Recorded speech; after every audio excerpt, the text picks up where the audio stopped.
Rupert Lowe. Thank you, Madam Deputy Speaker. Auntie is definitively a monopoly.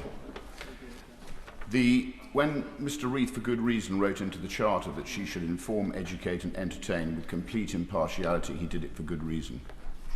This recent disgusting episode with this Panorama programme, where we've undermined our relationship probably with our greatest ally, is just the tip of the iceberg. So would the Minister agree with me that now is the time to responsibly defund this monopoly? And if she doesn't agree with that, would she agree it's time for root and branch reform, with a view to ensuring that, in the same way that she's done with football club boards, we see people who are actually forced to pay for this service represented across the country on the board of the BBC? Secretary of State. Well, it won't surprise him to learn that I strongly disagree with him on the first point. On the latter point, the issue of public accountability to the public is something that my honourable friend raised a moment ago, and is something that we've been thinking about with the senior leadership of the BBC and others as we approach the Charter review, and it's certainly something that I'd be happy to discuss with him. Carla Lockhart. Thank you, Madam Deputy Speaker. Last week we learned that the BBC upheld a complaint about their presenter Martine Croxall. Her alleged issue was that she correctly changed the wording of pregnant people to women.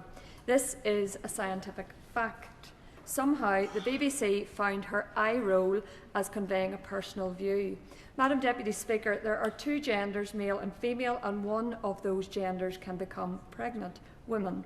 This is the view of the Supreme Court. Would the Secretary of State therefore ensure that the BBC leadership abide by the court ruling, and would she agree that their lefty, woke agenda is certainly not in step with the majority of right-thinking people who want common sense at the core of broadcasting? I don't agree with her characterisation of the BBC, and it is not, I'm sure most members would agree with me, that it is not for the Secretary of State to start writing editorial guidelines for the BBC on the floor of the House of Commons.